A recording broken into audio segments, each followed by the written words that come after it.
तो ये दरार सिर्फ अमेरिका और इजराइल के बीच में नहीं दिख रही है, दरार तो डोनाल्ड ट्रंप और नाटो के बीच भी दिख रही है। अब युद्ध में साथ न देने वाले नाटो देशों को सजा देने के मूड में आ गए ट्रंप। अमेरिका का साथ न देने वाले देशों से वो सेना हटा सकते हैं। ट्रंप का नाटो पर यह नया हमला है। उन्होंने कहा उन्हें जरूरत होगी तो हम नहीं होंगे। अब क्या ईरान युद्ध की खींच निकाल रहे हैं ट्रंप? क्योंकि व्हाइट हाउस की प्रवक्ता कह रही है कि डोनाल्ड ट्रंप वाकई नाटो से अलग होने का मन बना चुका है। क्या अमेरिका नाटो पर अपनी शक्ति दिखाना चाहता है? क्योंकि नाटो ने तब मदद नहीं की जब डोनाल्ड ट्रंप और अमेरिका ने चाहा। तो यह धमकी एक बार फिर इस सीज फायर के बीच आ गई है। और अगर यह धमकी सिर्फ धमकी नहीं तो ऐसे में दो फाड़ और एक बड़ी फाड़ नाटो के बीच हो सकती है। पाकिस्तान पर सवाल उठ रहे हैं तो दूसरी तरफ इजराइल पाकिस्तान के जोश को ठंडा करने में कैसा लगा है। जिस लेबनान को शहबाज सीज फायर में शामिल बता रहे थे, उसी लेबनान में वो कैसे बम बरसा रहा है। इजराइल के प्रधानमंत्री बेंजामिन नेतन्याहू ने साफ कहा कि हिजबुल्लाह के खिलाफ उनके हमले रुकने वाले नहीं। लेबनान में हुए भीषण हमलों के बाद नेतन्याहू ने कहा कि इजरायली सेना पूरी ताकत और सटीक रणनीति के साथ हिजबुल्लाह को निशाना बनाती रहेगी। उन्होंने कहा कि जो कोई भी इजरायली नागरिकों को नुकसान पहुंचाएगा उसे बख्शा नहीं जाएगा।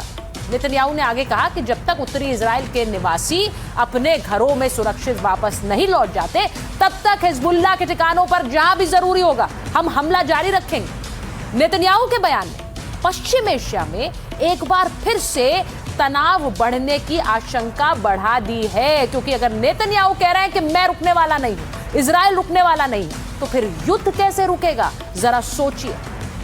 इजराइल पीछे नहीं हट रहा और इसका सीधा असर कहां पड़ रहा है? हॉर्मुज पर। यूएस ईरान युद्ध विराम के बावजूद हॉर्मुज में हालात बिगड़े हैं। लेबनान पर इजरायली हमलों के चलते हॉर्मुज का रास्ता बंद है और फारस की खाड़ी से जहाज निकलने पर पूरी तरह पाबंदी है। अब फारस की खाड़ी में फंसे हुए हैं 1000 से ज्यादा जहाज। फंसे हुए जहाजों में अलग अलग देशों के 187 तेल टैंकर हैं। ईरान ने हॉर्मुज से सभी तेल टैंकरों की आवाजाही रोक दी है। जी, स्ट्रेट ऑफ हॉर्मुज पूरी तरह से बंद है, ये ईरानी सरकारी मीडिया कह रही है। हॉर्मुज से निकल रहे टैंकर्स फारस की खाड़ी में लौटाए गए और ईरान ने हॉर्मुज से जहाजों की आवाजाही के लिए एक रूट बनाया है। ईरानी आर्मी ने जारी किया जहाजों का एक नया नेविगेशन चार्ट, यानी कि कैसे जहाजों को निकलना है। जिन जहाजों को परमिशन मिलेगी वो नए रास्ते से गुजरेंगे और हॉर्मुज में बिछे माइंस के चलते तय किया गया है ये नया रास्ता। अब ईरान की आर्मी यह भी दावा कर रही है कि हॉर्मुज पर कंट्रोल से ईरान को काफी आर्थिक मदद मिली है। स्ट्रेट ऑफ हॉर्मुज पर ईरान के कंट्रोल को संसद ने मंजूरी दी है। ये इस जंग की एक ऐसी कामयाबी है जिससे ईरान को काफी आर्थिक फायदा होगा। लग रहा है कि ईरान के तेवर अमेरिकी राष्ट्रपति ट्रंप को पसंद नहीं आ रहे हैं। ट्रंप पोस्ट करके कह रहे हैं कि जब तक ईरान के साथ अंतिम समझौते का पूरी तरह पालन नहीं होता है, तब तक अमेरिका अपने जहाज, विमान, सेना और हथियार ईरान के आसपास तैनात रखेगा। ट्रंप ने चेतावनी दी कि अगर किसी भी वजह से समझौते का पालन नहीं हुआ तो फिर से गोलीबारी शुरू हो जाएगी। ये डोनाल्ड ट्रंप का पोस्ट आपको दिखा रही हूं सोशल मीडिया पर। यह पहले से ज्यादा बड़ी, ताकतवर और विनाशकारी होगी। अब सवाल है कि क्या ये आने वाले तूफान से पहले की शांति है?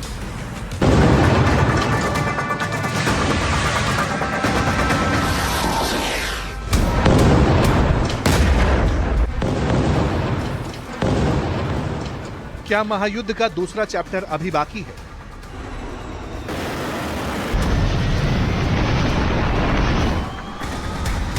क्या अमेरिका किसी बड़े हमले की तैयारी कर रहा है?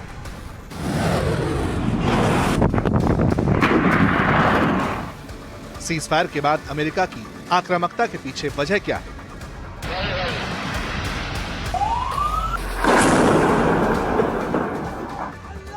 सवाल इसलिए उठ रहे हैं क्योंकि अमेरिका ईरान के बीच कागजी सीज़फायर तो हो गया, लेकिन तेवर अभी भी जंगी। ट्रंप प्रशासन ईरान को चेतावनी दे रहा है कि उसकी शर्तें चलेंगी नहीं।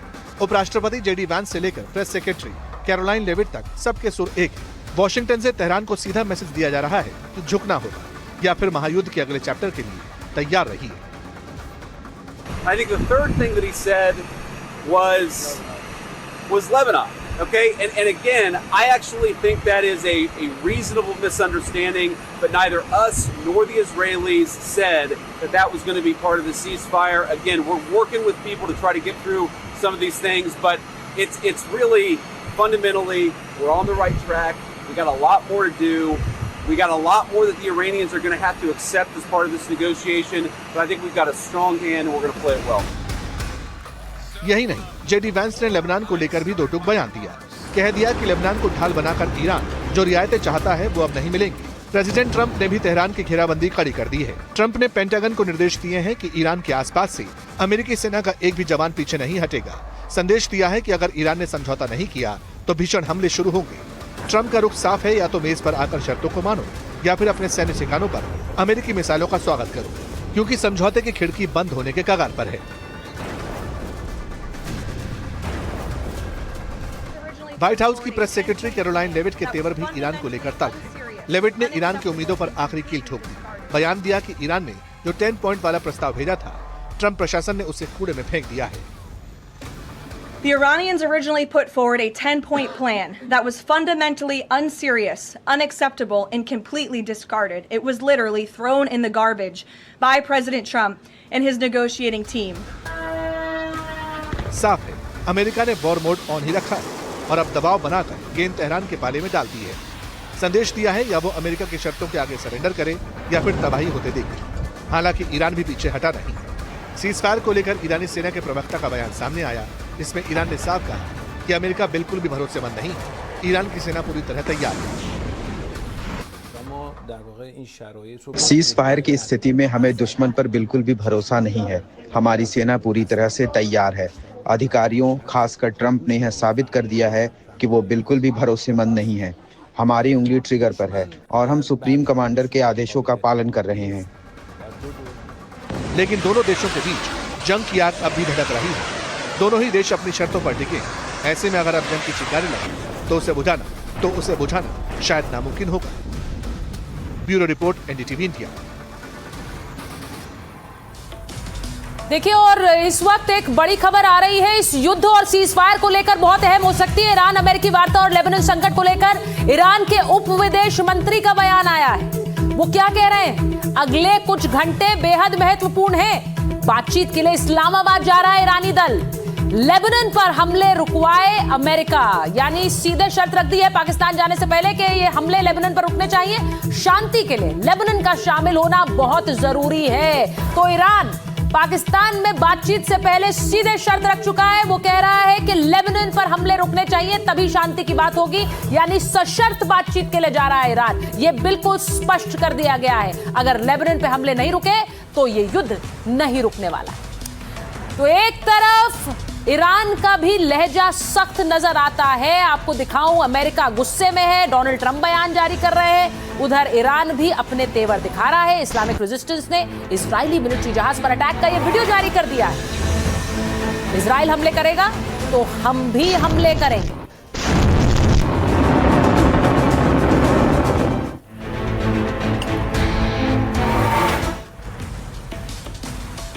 भले ही कितने ही हमले हो रहे हैं, लेकिन सबसे बड़ा सवाल ईरान के न्यूक्लियर प्रोग्राम को लेकर, ईरान के परमाणु कार्यक्रम को लेकर एक सस्पेंस बना हुआ है। हमलों के बाद से ईरान में आईएईए की एंट्री बंद हो गई है। ईरान कूटनीतिक तौर पर भी अलग थलग पड़ गया है।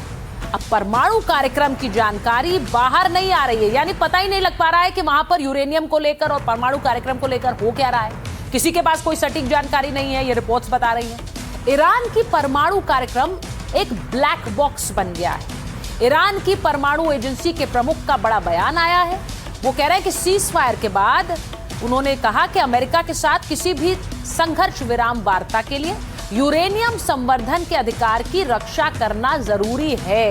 तो रिपोर्ट्स ये बता रही हैं कि ईरान के अंदर यूरेनियम संवर्धन यानी यूरेनियम एनरिचमेंट को लेकर क्या हो रहा है, ये जानकारी अब ईरान से बाहर नहीं आ पा रही, क्योंकि ईरान एक तरफ से पूरी तरह से कट गया है बाकी देशों से। आईएईए से भी संपर्क में नहीं है, जो कि अंतर्राष्ट्रीय एजेंसी है यूरेनियम संवर्धन के लिए, एटॉमिक एनर्जी के लिए।